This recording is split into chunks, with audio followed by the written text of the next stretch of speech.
Tuanku Imam Bonjol mengislamkan Tanah Batak Selatan. Benarkah?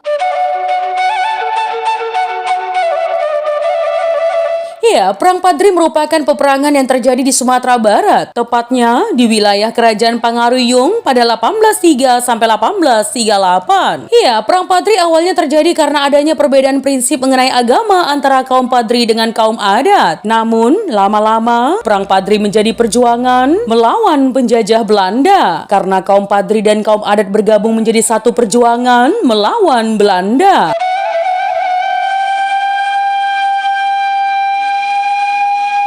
Perang Padri bisa disebut juga sebagai Perang Saudara, karena dalam perang tersebut melibatkan Minang dan Mandailing. Kaum Padri dipimpin oleh Harimau Nan Salapan, sementara kaum adat dipimpin Sultan Arifin Muningsyah.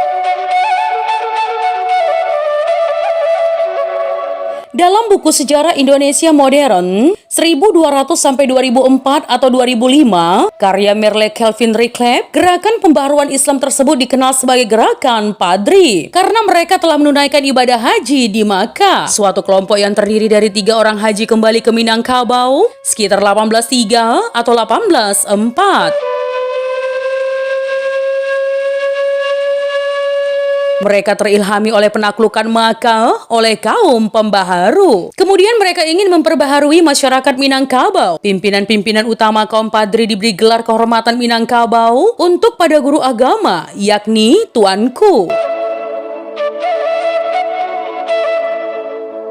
Lebih lanjut teman, salah satu pemimpin yang paling terkemuka adalah Tuanku Imam Bonjol. Keterlibatan Belanda. Dalam perang saudara tersebut, kaum adat mulai mendesak dan meminta bantuan Belanda pada 1821. Mereka menandatangani suatu perjanjian penyerahan Minangkabau kepada Belanda. Padahal mereka sudah tidak lagi mempunyai kekuasaan real.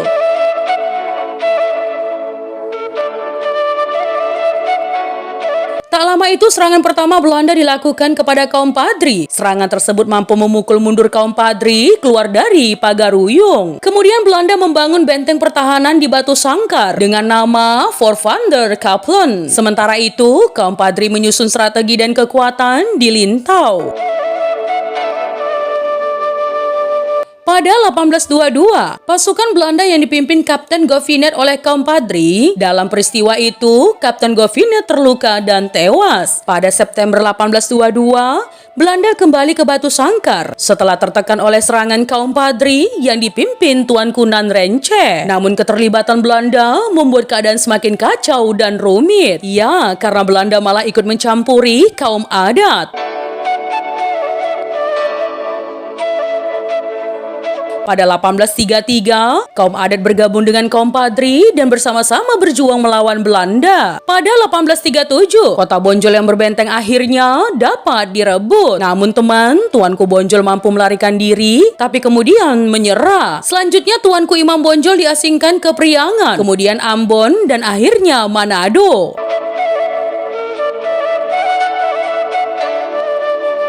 Perang Padri berakhir pada 1838 di Dalu-Dalu dengan kemenangan Belanda. Tuanku Imam Bonjol 1722-1864 diangkat sebagai pahlawan nasional berdasarkan SK Presiden RI nomor 087-TK tahun 1973, 6 November 1973 sebagai pemimpin utama Perang Padri di Sumatera Barat 1803-1837 yang gigih melawan Belanda.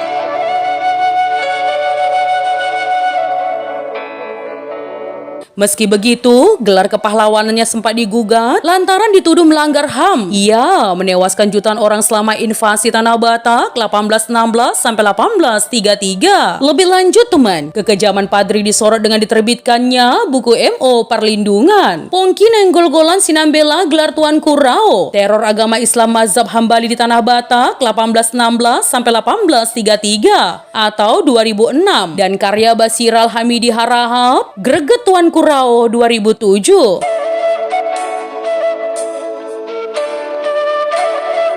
Kedua penulisnya dari Tanah Batak menceritakan penderitaan nenek moyangnya dan orang Batak umumnya selama serangan tentara Padri 1816-1833 di daerah Mandailing Bakara dan sekitarnya. Ya, selama berlangsungnya perang, pasukan kaum Padri tidak hanya berperang melawan Belanda, namun mereka juga menyerang Tanah Batak Selatan, Mandailing, untuk mengislamkan Tanah Batak Selatan dengan menggunakan kekerasan senjata.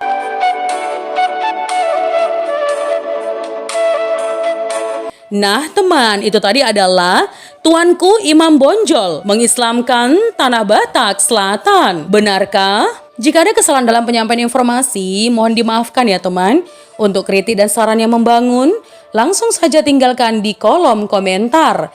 Menjadi bijak, menjadi cermat itu penting. Terima kasih teman.